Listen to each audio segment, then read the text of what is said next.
नमस्कार। शुरुआत करते हैं गुजरात के सूरत से आ रही तस्वीरों के साथ, जहां पर अरविंद केजरीवाल रोड शो कर रहे हैं। सीधे हम आपको वहीं की तस्वीरें दिखा रहे हैं। दिल्ली के मुख्यमंत्री अरविंद केजरीवाल आज सूरत में हैं, जहां पर वो रोड शो कर रहे हैं। सूरत नगर निगम चुनाव में आम आदमी पार्टी ने इस बार शानदार प्रदर्शन किया है। पहली बार आम आदमी पार्टी चुनावी मैदान में उतरी और 27 सीटों पर आम आदमी पार्टी ने यहां पर कब्जा किया है। लिहाजा आज दिल्ली के मुख्यमंत्री अरविंद केजरीवाल पार्टी कार्यकर्ताओं के बीच पहुंचे हैं। उनका आभार व्यक्त करने के लिए रोड शो के माध्यम से सूरत की जनता का भी धन्यवाद करते हुए नजर आ रहे हैं। 120 सीटें हैं सूरत नगर निगम में, 93 सीटों पर भारतीय जनता पार्टी ने कब्जा किया है और पहली बार यहां चुनावी मैदान में उतरी आम आदमी पार्टी ने 27 सीटों पर कब्जा कर लिया है। कांग्रेस पार्टी का सुपड़ा साफ हो गया है। लिहाजा आज पार्टी कार्यकर्ताओं में जोश भरने के लिए अरविंद केजरीवाल खुद उनके बीच पहुंचे हैं। सूरत की जनता का आभार व्यक्त कर रहे हैं कि पहली बार चुनावी मैदान में जिस तरीके का समर्थन सूरत की जनता ने दिया है, आगे के रास्ते आम आदमी पार्टी के लिए यहां पर आसान होने वाले हैं। ये देखिए आप, भारी भीड़ आपको दिखाई पड़ रही है आम आदमी पार्टी के कार्यकर्ताओं की। और दूसरी तस्वीर में अरविंद केजरीवाल, उनके साथ आम आदमी पार्टी के दूसरे बड़े नेता जो कि सूरत की जनता का आभार व्यक्त कर रहे हैं और साथ ही साथ पार्टी कार्यकर्ताओं में जोश भरने की कोशिश भी कर रहे हैं। अरविंद केजरीवाल जब आज यहां पर पहुंचे तो सबसे पहले उन्होंने आम आदमी पार्टी के कार्यकर्ताओं को संबोधित किया। जो सदस्य जीत कर आए हैं उनको भी उन्होंने बधाई दी और साथ ही साथ इस बात का आश्वासन भी दिया कि जो लोग हार गए हैं उनको निराश होने की आवश्यकता नहीं है। आगे आम आदमी पार्टी यहां पर बेहतर से बेहतर प्रदर्शन करेगी, क्योंकि पहले चुनाव में ही जिस तरीके के परिणाम आए हैं वो सकारात्मक हैं। एक संदेश है कि आगे यहां पर कुछ बड़ा करना है आम आदमी पार्टी को, और इसीलिए जोश भरने के लिए अरविंद केजरीवाल खुद यहां पर पहुंचे हुए हैं पार्टी कार्यकर्ताओं के बीच। आप देखिए, उनके साथ सूरत के आम आदमी पार्टी के कई दूसरे नेता भी मौजूद हैं और सामने कार्यकर्ताओं की भारी भीड़ है और इन सब के बीच सूरत की सड़कों से आम आदमी पार्टी का रोड शो गुजर रहा है। दिल्ली की राजनीति से आगे बढ़ते हुए आम आदमी पार्टी हिंदुस्तान के अलग अलग हिस्सों में अपना प्रचार प्रसार कर रही है। फिर चाहे वो उत्तराखंड हो, उत्तर प्रदेश हो, पंजाब हो या फिर अब गुजरात, आम आदमी पार्टी चाहती है कि एक राष्ट्रीय पार्टी बनने की दिशा में आगे बढ़ा जाए। देश के हर राज्य में अपनी मौजूदगी को दर्ज करवाया जाए और इसी के तहत अब पार्टी का विस्तार हो रहा है। और इसी कड़ी में आज आम आदमी पार्टी का ये रोड शो सूरत में आयोजित किया गया। और चलिए रुक करते हैं क्राइम की खबरों का। गार्ड पर हमला कर 14 लाख रुपए की सिगरेट लूटने वाले 5 बदमाशों को पुलिस ने 24 घंटे के भीतर ही दबोच लिया है। मुठभेड़ में गोली लगने से 3 बदमाश घायल हो गए। लूटकांड की साजिश रचने वाले का भी खुलासा कर दिया गया है। रिपोर्ट देखिए।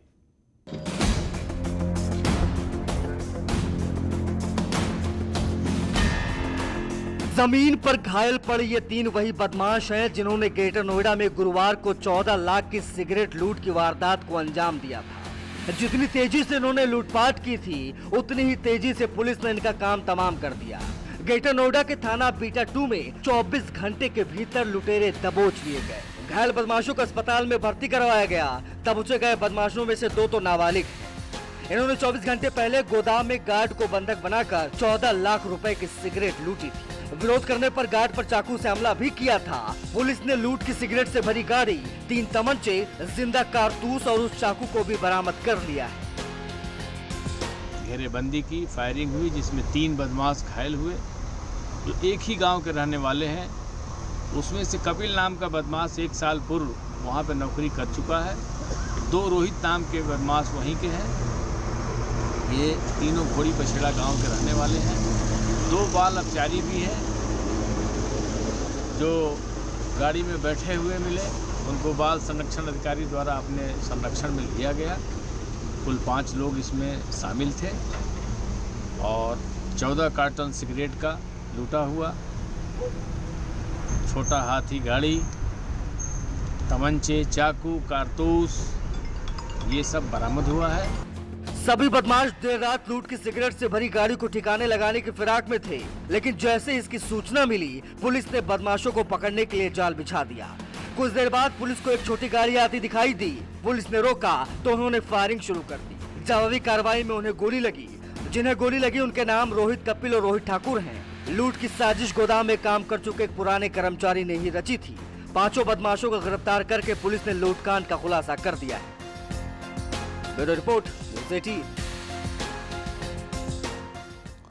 और एक बड़ी खबर महोबा से, जहां पर मुठभेड़ में 3 बदमाश गिरफ्तार किए गए हैं। 3 बदमाशों के साथ ये मुठभेड़ हुई है पुलिस की। बदमाशों ने पुलिस टीम पर फायरिंग कर दी थी। बाइक पर सवार होकर ये बदमाश जा रहे थे। एक बदमाश के पैर में गोली लगी है, जिससे वो घायल हो गया है और पुलिस ने तीनों बदमाशों को गिरफ्तार कर लिया है। तस्वीरें देखिए आप, महोबा से तस्वीरें सामने आई हैं। उत्तर प्रदेश पुलिस का मिशन एनकाउंटर जारी है। इसी कड़ी में पुलिस ने इन 3 बदमाशों को धर दबोचा है। द्वारा उनको रोकने की कोशिश की गई। इस पर उनके द्वारा फायर किया गया पुलिस पार्टी के ऊपर।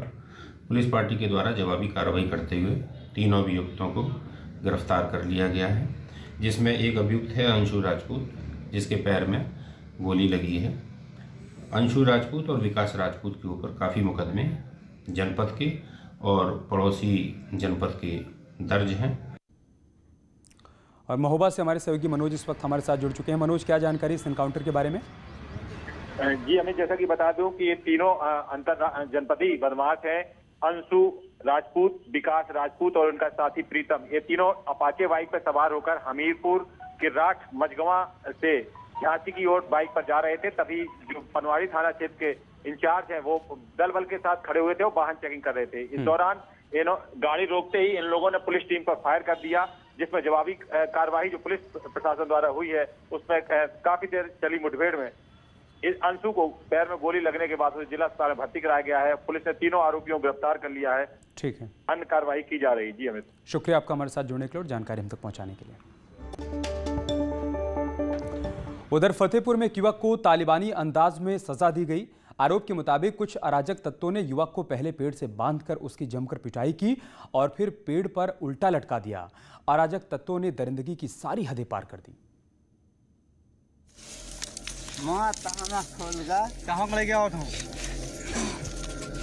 जानते नहीं है तुम यार, मन निकाली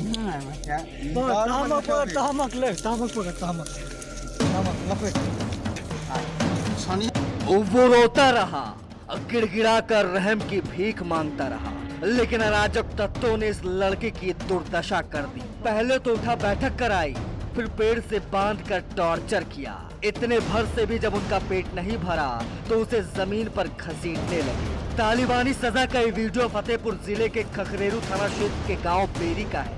ये वीडियो आरोपियों ने खुद सोशल मीडिया पर अपलोड किया। वीडियो वायरल होने के बाद पुलिस महकमे में हड़कंप मच गया। मुकदमा दर्ज कर आरोपियों की तलाश तेज कर दी गई। अरे सुने उन्हें कौन है? अरे टांगो यार, चलो टांगो। ए चलो सनी तो बाहर का था मैं तुम जान ना खोल ली क्या? अरे अब किधर तुम कहीं था बाहर? अरे घसीट खोल गा मत हम निकाल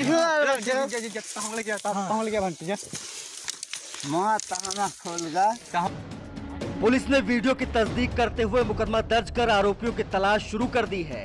जानकारी के मुताबिक पीड़ित युवक का नाम रमेश सोनकर है, जिसे अराजक तत्व मधुमक्खी के छत्ते से शहद निकलवाने के लिए अपने साथ जंगल ले गए। पहले तो उसे जमकर शराब पिलाई और जब उसने शराब के नशे में होने के बाद शहद निकालने से मना किया तो उसे तालिबानी सजा देने लगे। तस्वीरों को देखकर आप अंदाजा लगा सकते हैं कि आखिर कैसे इन दरिंदों ने दरिंदगी की सारी हदें पार कर दी। वीडियो सोशल मीडिया पर वायरल हो रहा है। देखना होगा कि पुलिस आखिर कब तक इन दरिंदों को गिरफ्तार कर पाती है। फतेहपुर से न्यूज़ 18 के लिए धारा सिंह की रिपोर्ट। उधर इटावा के कबीरगंज में समाजवादी पार्टी के पूर्व सभासद के भाई पर बदमाशों ने ताबड़तोड़ गोलियां बरसाकर उनकी हत्या कर दी। गोलियां चलने की आवाज सुनकर जब मृतक की बीवी बाहर आई तो बदमाशों ने उस पर भी गोलियां बरसा दी। पूरा मामला आइए आपको एक रिपोर्ट के जरिए दिखाते हैं।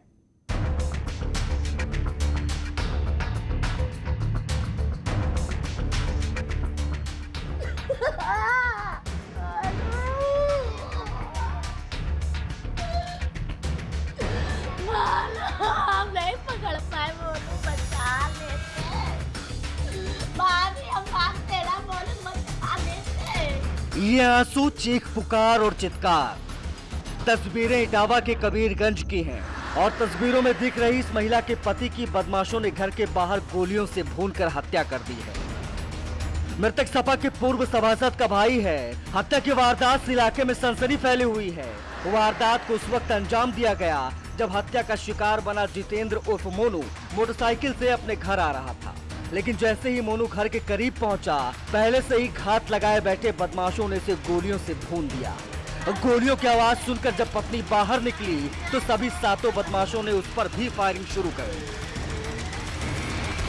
हाँ, मार के हमारे सामने जा रहे थे और फिर हम वहाँ पहुंचे। जब तक उनने गोली हमारे पास फिर हमारी तरफ मारी तो हम पीछे भाग गए एकदम से, तो वो लोग भाग गए। फिर हम अपने बाबू के पास चले गए, मोनू पास अपने। और अब खबर हापुड़ से, जहां पर महिला से गैंगरेप की वारदात सामने आई है। आरोप के मुताबिक गाजियाबाद के लाल कुआं से युवती को ऑटो में अगवा करने के बाद गैंगरेप की वारदात को अंजाम दिया गया। फिर उसे हापुड़ में नेशनल हाईवे के किनारे फेंक कर फरार हो गए। मामला 2 जनपदों से जुड़ा होने के चलते पहले तो दोनों जिलों की पुलिस युवती को टरकाती रही, लेकिन मामला आला अधिकारियों के संज्ञान में आने के बाद हापुड़ एसपी मौका वारदात पर पहुंचे। पिलखुआ कोतवाली में केस दर्ज कर युवती को मेडिकल जांच के लिए भेजा गया है। बताया जा रहा है कि युवती गाजियाबाद की रहने वाली है और नोएडा में एक कंपनी में नौकरी करती है। 25 तारीख की सुबह 3:30 बजे गाजियाबाद पुलिस ने हापुड़ पुलिस को सूचना दी कि एक महिला के साथ घटना हो गई है। हापुड़ पुलिस तत्काल मौके पर पहुंची। महिला की तहरीर के आधार पर अभियोग पंजीकृत किया गया तथा महिला का तत्काल मेडिकल परीक्षण कराया गया। महिला की बताई हुई घटनास्थल का निरीक्षण मेरे द्वारा तथा अन्य अधिकारियों द्वारा कर लिया गया है। घटना का शीघ्र अनावरण किया जाएगा। आवश्यक वैधानिक कार्रवाई की जा रही है। और चलिए इसके साथ इस बुलेटिन में इतना ही। खबरें जारी हैं, आप बने रहिए हमारे साथ। नमस्कार।